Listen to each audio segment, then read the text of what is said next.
Hola, antes de empezar, dos anuncios. El primero es que lo que están a punto de escuchar es un fragmento de una conversación que tuvimos en nuestro otro podcast que se llama Atemporal, que es de entrevistas sobre más temas, no solo de trabajo. Y la quisimos traer porque en un momento de esta entrevista con Mauricio Rodríguez surgió el tema de la eficacia versus la eficiencia. Y pues si de algo estamos convencidos es que tal vez una de las grandes diferencias conceptuales más significativas a la hora de trabajar y de ser productivo es justamente entender en qué se diferencian eficacia y eficiencia. Entonces, por eso la trajimos acá. Si les gustó lo que escuchan, vayan y conozcan nuestro otro podcast, Atemporal. Lo pueden encontrar tanto en YouTube como en podcast. Solo tienen que buscar Atemporal. Y el segundo anuncio es que vuelven nuestros eventos presenciales. En este mes de abril de 2022 tendremos dos.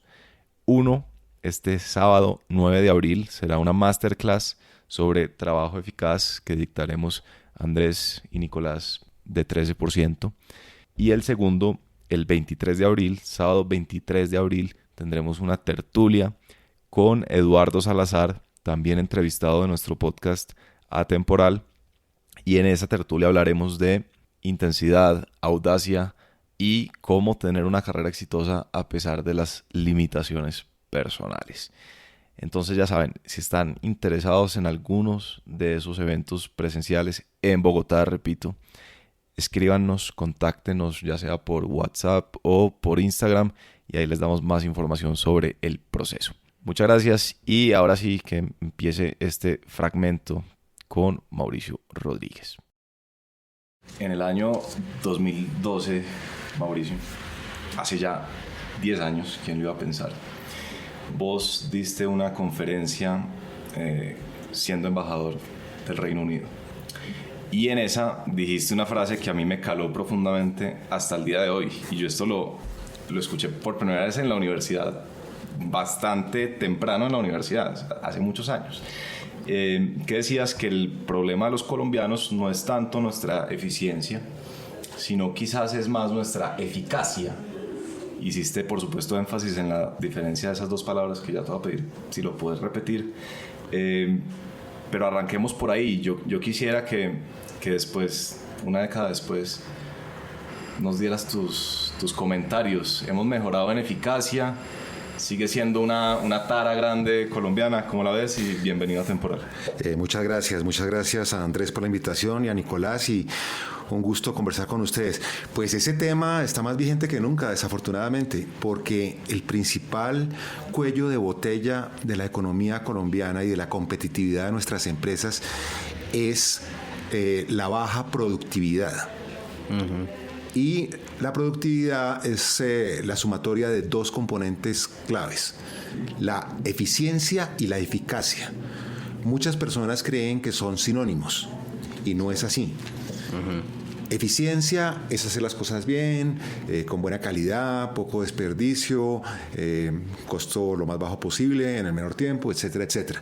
Esa es la definición clásica, y para eso hay mucha gente experta, los ingenieros, en optimizar, maximizar, etcétera. Y por supuesto que es clave y es conveniente, pero no es suficiente.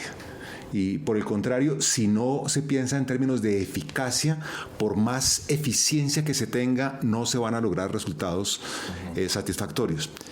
Si eficiencia es hacer las cosas bien, eficacia es hacer las cosas que se deben hacer.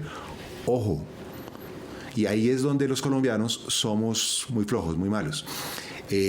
Estamos tan ocupados, tan atareados, haciendo tantas cosas, ¿no?, que no nos detenemos a pensar estratégicamente, a escoger pocas cosas de alto impacto. Ese es un mantra que hay que repetir una y otra vez en las empresas. Hay que aplicar el famoso principio de Pareto. Ustedes saben que Pareto, un economista, sociólogo francés de mediados del siglo XIX, se puso a analizar los fenómenos económicos y sociales y llegó a la conclusión de que hay una concentración natural de las cosas. Por ejemplo, 80% de los habitantes de Francia viven en el 20% de los municipios. El 80% de las ventas del comercio en una ciudad las hacen el 20% de los almacenes. El 80% de los ingresos de una tienda los producen el 20% de los productos. Entonces uno tiene que fijarse en esos que yo llamo factores Pareto. ¿Cuáles son esas pocas iniciativas, esas pocas ideas de muy alto impacto a las que hay que prestarles más atención?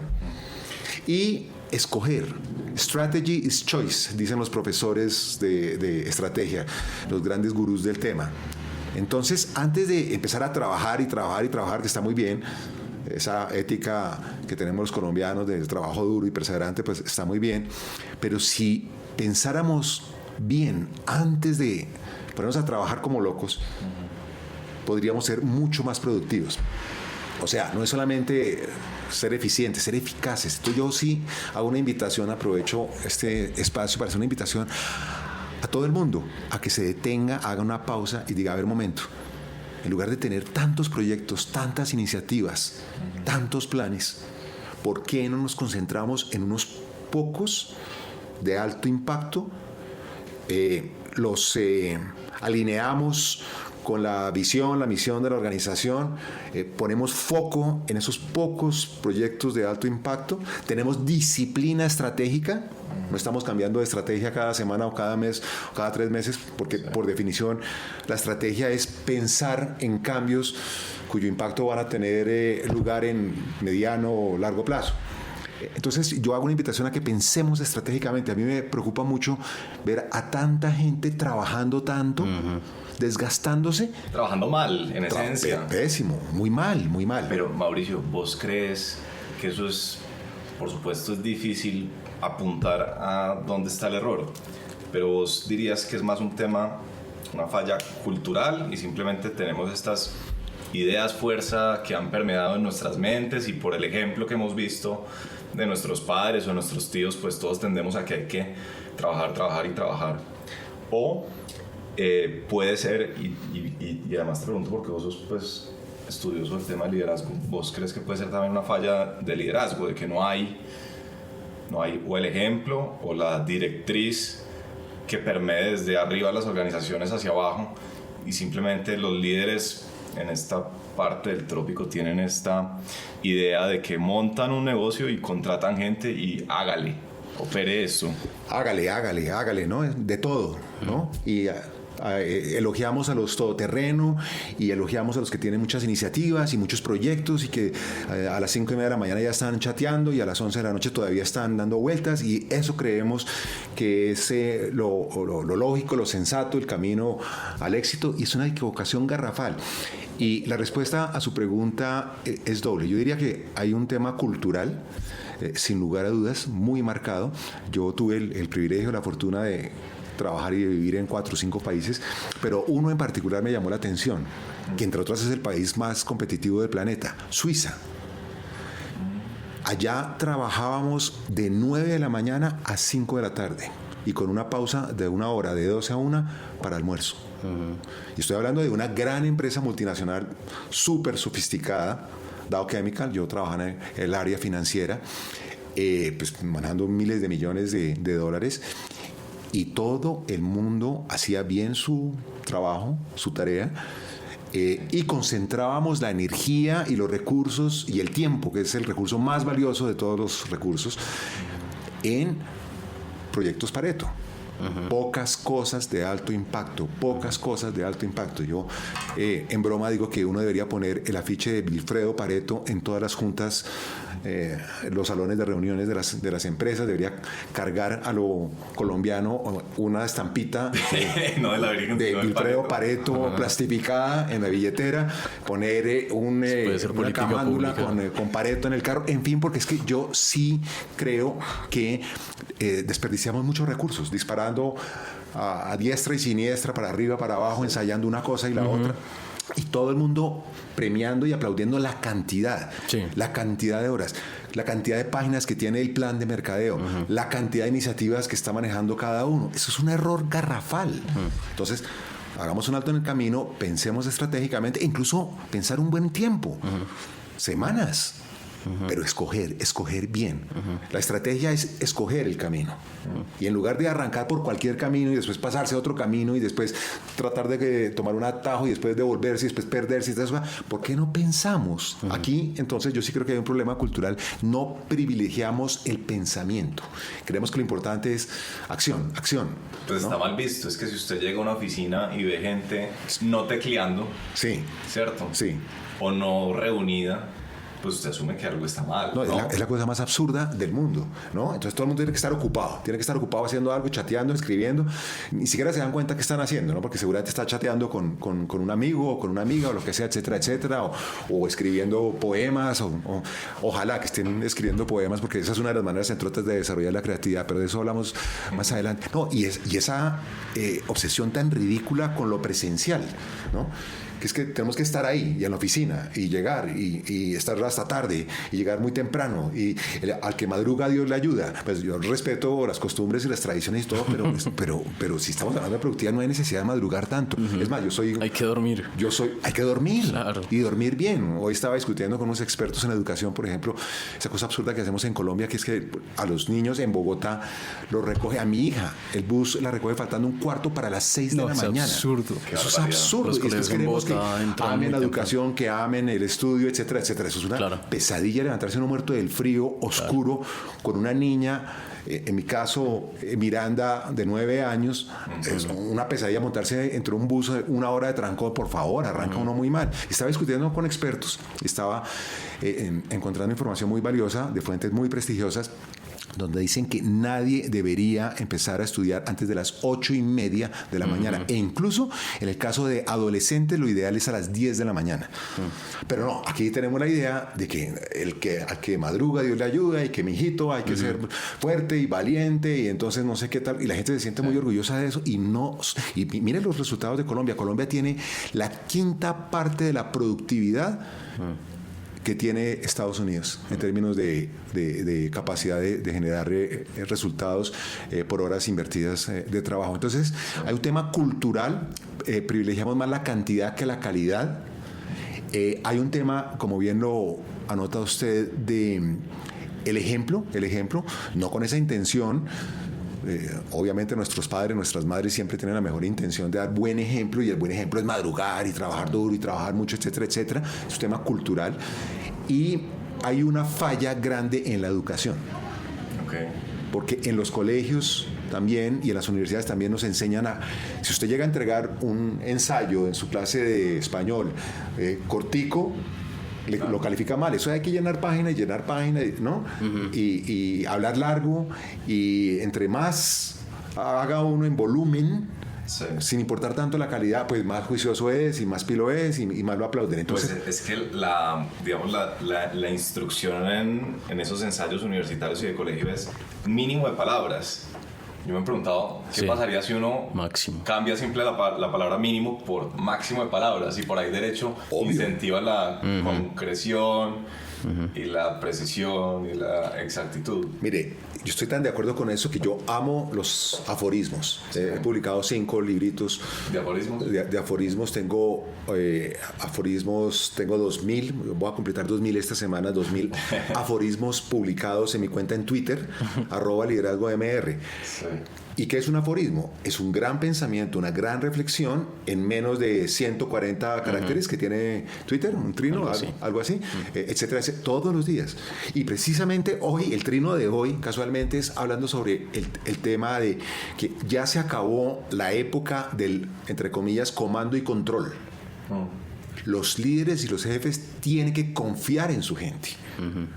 Entonces, yo todavía veo aterrado a líderes que exigen que tiene que estar en la oficina y que tiene que estar disponible y que tiene que estar no sé qué tal cosa. A mí no me importa si están en la oficina, en un campo de tenis, en un parque, en pijamados entre la cama. A mí no me importa, siempre y cuando produzca resultados. ¿Qué es esa cosa tan absurda y tan anacrónica de tener como si a todo el mundo ahí al frente remando, etcétera? Por favor, estamos en el año 22 del siglo XXI. Pero la gerencia colombiana sigue siendo muy tradicional. Ahora, buscando soluciones, de una se me ocurre que es un tema de liderazgo, ¿no? como un tema de ejemplo, lo que decía Andrés, porque uno se pone en los zapatos del empleado promedio y pues está cumpliendo órdenes y ahí no tiene mucho margen de me voy a enfocar en esto. ¿Qué más has pensado de opciones para darle prioridad a la eficacia? No, yo creo que es el ejemplo. Les voy a contar una anécdota volviendo otra vez a Suiza, pero es que realmente eso me cambió la vida. Gracias a Dios fue hace muchos años, yo era muy joven. En ese momento tenía la edad de ustedes aproximadamente. ¿Cuántos años tienen ustedes? 28. Sí, yo estaba en Europa en ese momento tenía 30 años. Y era el tesorero de esta gran multinacional en Zurich. ¿Cómo sucedió eso? Si no te molesta contarnos un poco más antes. Ahora les cuento la historia. Y pues yo muy joven tuve esa gran oportunidad, gracias a Dios y gracias a personas maravillosas como Rafael Pavía y Luciano Respini. Ahora les cuento, porque es clave el papel que juegan los líderes, precisamente en las oportunidades que le dan a uno y en el ejemplo que le dan a uno. Y tuve mi primera reunión con Luciano Respini, que era el vicepresidente financiero para toda Europa, un italiano maravilloso, un ser humano excepcional y una persona brillante y un gran líder, con el ejemplo. Entonces me dijo, bueno, revise el tema tesorería, no sé qué, tal, etcétera, etcétera. Y yo a la colombiana, horas y horas haciendo presentaciones de PowerPoint con Excel, ¿no? Tridimensional, cuántico, holístico, con ruidos, sonidos, de todo, ¿no? 85 cuadros. No, la cosa más sofisticada, porque, wow, yo acabo de llegar, claro, ¿no? Aquí viene el sudamericano el miércoles y la gente, lo único que sabía de Sudamérica era lo de siempre. Narco, fútbol y mujeres bonitas, básicamente. Y playas del Caribe, etcétera, etcétera. Y yo, pues, miércoles, en semejante escenario tan impresionante. Y yo tenía ya mi presentación súper montada. Y entonces, sí, le voy a contar lo que yo encontré, lo que el plan y la idea, no sé qué. Hay otra vez 43 iniciativas, 76 análisis, 900 variables, ¿no? Cruzadas con el mejor programa de esta, toda esa cara. Y él me dijo, alto, calma. Cierre el computador, míreme a los ojos y cuénteme a usted, de todo lo que ha visto aquí en su aterrizaje en Zurich, a usted, ¿qué lo desvela? ¿No? ¿Qué lo hace despertarse a medianoche a ponerse a pensar en un tema o que no lo deja dormir fácilmente, etcétera, etcétera? ¡Wow! Pareto, ¿no? Escaneé las 85 páginas, las 400 variables, no sé qué tal cosa. ¡Bah! Mire, a mí me parece que me dice, cuénteme eso y cuénteme qué tiene pensado, cuénteme qué recomienda y después de todo ese proceso yo le doy, si quiere, mi opinión. ¡Wow! Mega Pareto en 1 minuto. Y Luciano Respini, italiano, que andaba con su café, ¿no? Conversando con la gente, subía los pies encima del escritorio, veía todo el tiempo en que andaba el Milan. Somos fanáticos del Milan. Todavía chateo con él, ¿no? Usted se volvió fanático del Milan por en ese supuesto, momento. Fanático de él, fanático de Italia, fanático del Milan, de todo. Es un hombre extraordinario que me cambió la vida en muchos sentidos. Y entre otras, después me mandó como vicepresidente financiero a DAO en Italia, en Milán, donde viví 3 años maravillosos y pues iba a tener el privilegio de ir a San Siro, imagínense. Claro. No, pues es lo máximo, el templo sagrado del fútbol. Y bueno, y él era un hombre relajado, pero era Pareto. Y nunca, mire, en esa oficina, les voy a contar una anécdota simpática. Un día llegaron alguien de la parte de recursos humanos. Señor Rodríguez, discúlpeme, es que tenemos una pregunta aquí, estamos mirando los controles, ¿no? Y usted siempre sale tarde, ¿no? Claro, a la colombiana, hermanos, sí. A las noches allá dándole. Orgulloso. Y orgulloso de que yo soy berraco, mijo, y que mírele, no sé qué tal cosa, y hágale, no sé qué tal cosa. Y pues estos suizos empezaron a decir, ese señor tan raro, porque se queda todas las noches, que se quedará haciendo que aquí la gente se va a las 5, unos de pronto que están colgados a las 5:30, de vez en cuando alguien se queda hasta las 7, porque tiene, etcétera. Pero es que este señor permanentemente, estoy hablando del primer mes de mi trabajo en Horgen, los headquarters, la casa matriz en las afueras de Zurich. ¿Qué era, no? Esa cosa colombiana del despelote, disparando para arriba, para abajo, mirando, chateando, guitarreando, mamando gallo, etcétera, etcétera. Y esto es a la yugular. Las reuniones empezaban a las 10 en punto, acababan a las 11 en punto. Los 3 puntos de la agenda y se acabó. Chao, 1, 2, 3. Cero carreta, cero cuentos, al grano. Otra gran lección también que me dio mi otro gran jefe al inicio de mi carrera. Los jefes al inicio de la carrera son fundamentales. Enrique Larrocó, un chileno, genio de las finanzas, era el vicepresidente financiero para Dow en América Latina. Y así empezó mi carrera formal profesional en Dow en Miami. Y él lo mismo. Un día me dijo que le hiciera una fórmula matemática para encontrar el costo equivalente en dólares de los préstamos de las distintas monedas, no sé qué, pero yo arranqué mi carrera como en planeación financiera para América Latina en Miami, después de haber hecho mis prácticas en el Citibank, que fue donde también un gran sitio para trabajar, gran banco, gran institución. Y yo llegué con mi documento a la colombiana, ¿no? Introducción, prólogo, ubicación espaciotemporal, antecedentes históricos, clima psicológico, no sé qué, etcétera, IBI, DOPSI, ¿no? Todas las cosas, citas, ¿no? Anexos, apéndices, etcétera, etcétera. Y el tipo cogió literalmente el documento y empezó y fue quitando así las hojas, hasta que llegó a la página donde estaba la fórmula que me había pedido, ¿no? Mire, esto es lo que me interesa. ¿Y sabe qué? Usted por andar distraído en toda esa cantidad de cosas, aquí hay un error. ¡Wow! Y chao. Y, o sea, entonces, fíjense lo importante otra vez del ejemplo y de la cultura. Cero carreta, no me interesa su pinta, ni la universidad, ni cuántos idiomas, ni su facilidad de expresión. Esto es resultados concretos, ¿no? También es como un mal entendimiento de la proactividad, ¿no? O sea, esos ejemplos que tú das es como lo que uno piensa de una persona proactiva, ¿sí? Que quiere hacer un poco más la milla extra y tal. Solo que el malentendimiento está trabajando mal. ¿Sí?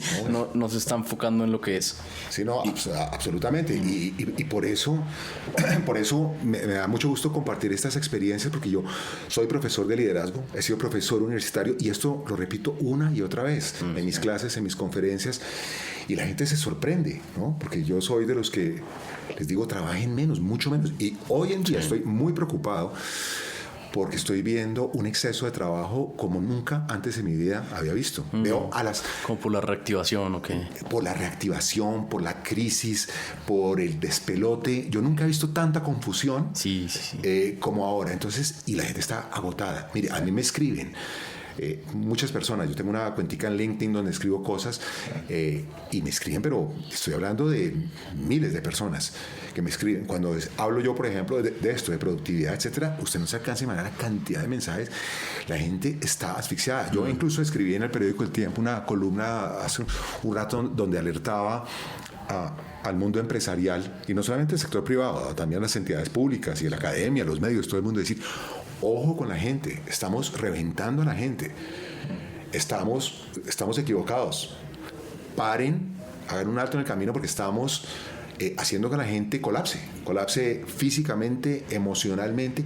La gente joven ya no se aguanta eso, y sabe que yo aplaudo a la gente joven que dice: no, yo no quiero vivir, yo no quiero entrar en eso, como lo llaman los gringos, el rat race, ¿no? Esa carrera de ratas como locos, enloquecidos ¿no? Que yo tengo que ser vicepresidente a los 23 años y tener ya un vestido rayatiza y zapatos Churchill. No, por favor, ¿qué es esta cosa tan ridícula? ¿No? En toda la vida profesional, y se los digo a ustedes que son jóvenes, y se lo digo a todos mis estudiantes, ojo, esto no es una carrera de 100 metros, esto es una maratón. Son 42 años, como 42 kilómetros de la maratón. Sí. Pace yourself, ¿no? Con calma. Respire, mida bien sus energías, mame gallo, viaje, diviértase. Pero no, aquí en Colombia, el que a la edad de ustedes ya no es vicepresidente, no está casado, no tiene 2 hipotecas, 2 hijos, acción de un club, finca en no sé dónde, etcétera, etcétera, entonces es un fracasado. Sí. Por favor, qué cosa tan ridícula, qué cosa tan absurda.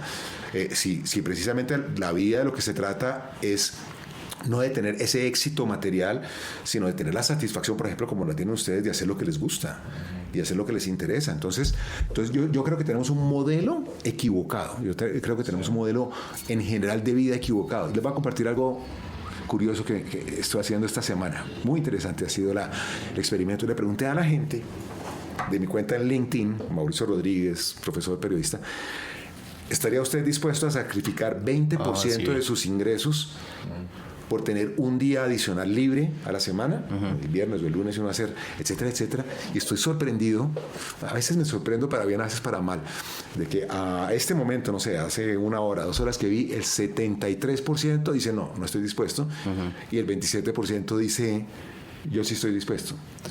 Yo les digo a los del 27%, sí, 1000 veces sí. 1000 veces sí. Y yo me pongo a pensar, pues ya tengo 64 años, tengo muchos años de experiencia. Claro, es como mirar hacia atrás y decir, pues que usted ya lo hizo y usted ya lo logró, etcétera. Y yo entiendo pues esas ganas que tiene la gente joven y ese compromiso, pero un día a la semana durante el resto de la vida es lo más valioso que ustedes pueden tener. ¿Un día para qué? Un día para leer, un día para dormir, un día para cocinar, un día para pasear en el parque donde quiera, un día para la música, un día para ver buenas películas en Netflix, lo que ustedes quieran. Pero hasta pasarse uno... Si es un exceso productivo, puede crear otro proyecto que eventualmente le dé retorno. No, pero perdóneme, es exactamente así como funciona la creatividad. El gran gurú de la creatividad, que es Edward de Bono y Roger Fonek, yo enseño esos temas. Yo fui el creador en el CESA de un curso que creo que todavía se mantiene, que se llama Aprender a Pensar, que tiene un nombre un poco pretencioso, pero bueno, para motivar a la gente.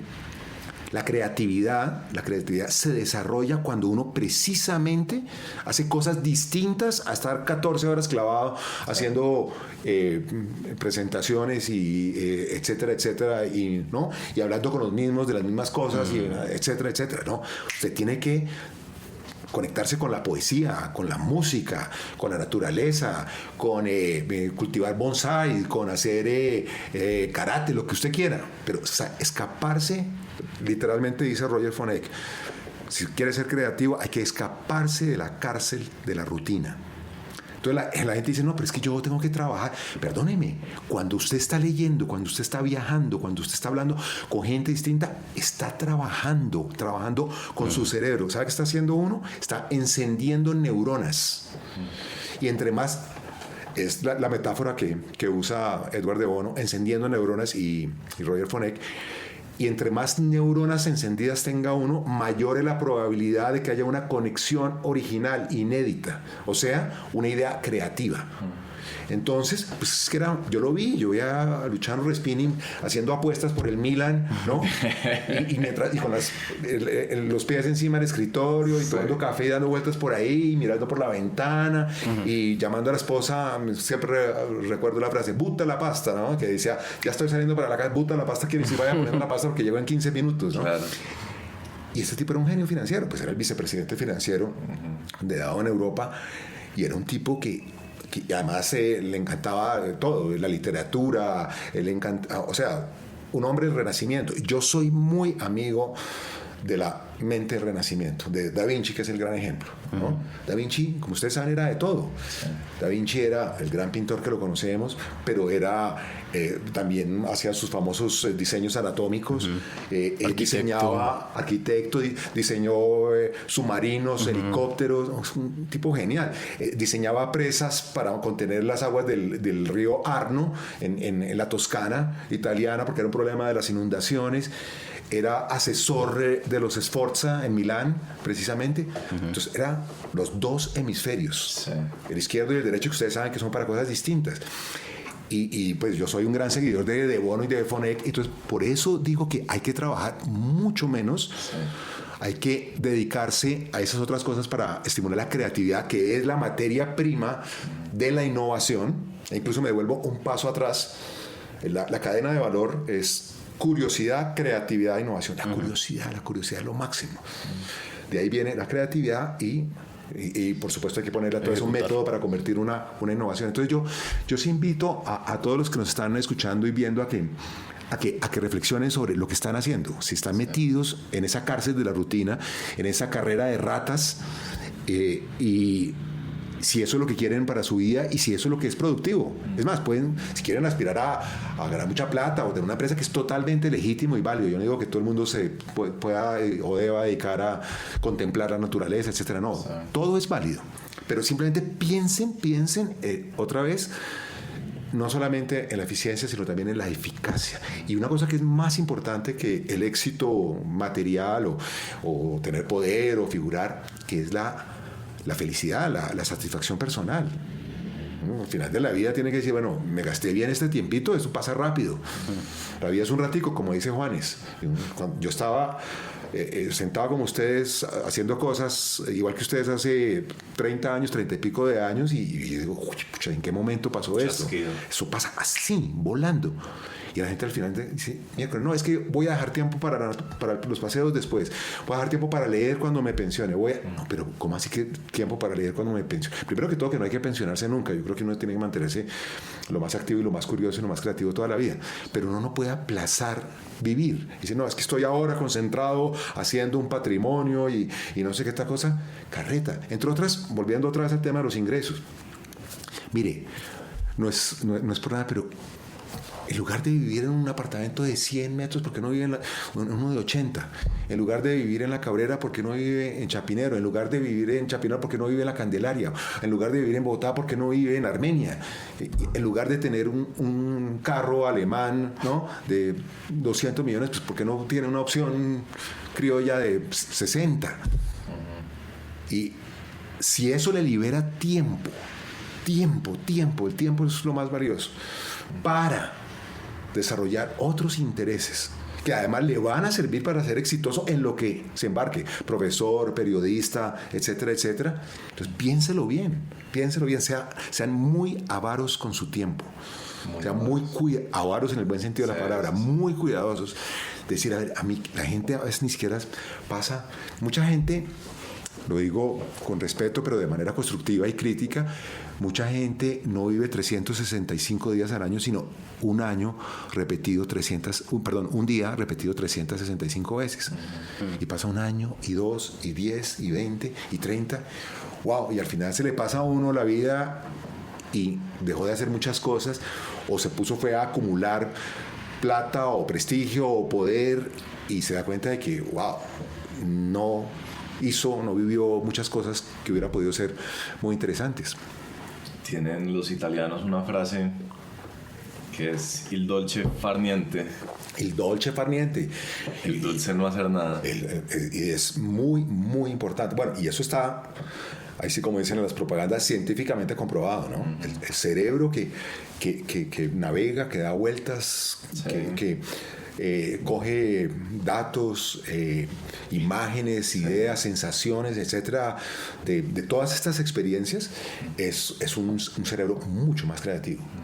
Eso está, repito, eso lo dice Michael Gelb, eso lo dice De Bono, entre otras era médico de profesión. ¿Sí? Su primera profesión médico, después es una maestría en administración, después en economía, es un genio. Sí. Publicó 50 libros. El padre de pensamiento lateral, que es una de las grandes herramientas de pensamiento creativo, murió hace poco, hace como 6 meses, hace como un año. Yo tuve el privilegio, la fortuna de estar con él en entrenamiento en Europa. ¿Sí? Y cuando yo era director de Portafolio, el diario de Economía y Negocios que fundé y dirigí durante 14 años, lo traje a Colombia, precisamente para contar estos cuentos. Pero bueno, en fin, no sé, me dispersé. Yo hablo de foco y soy el primero en dispersarme, pero me disperso en el proceso creativo. Sí.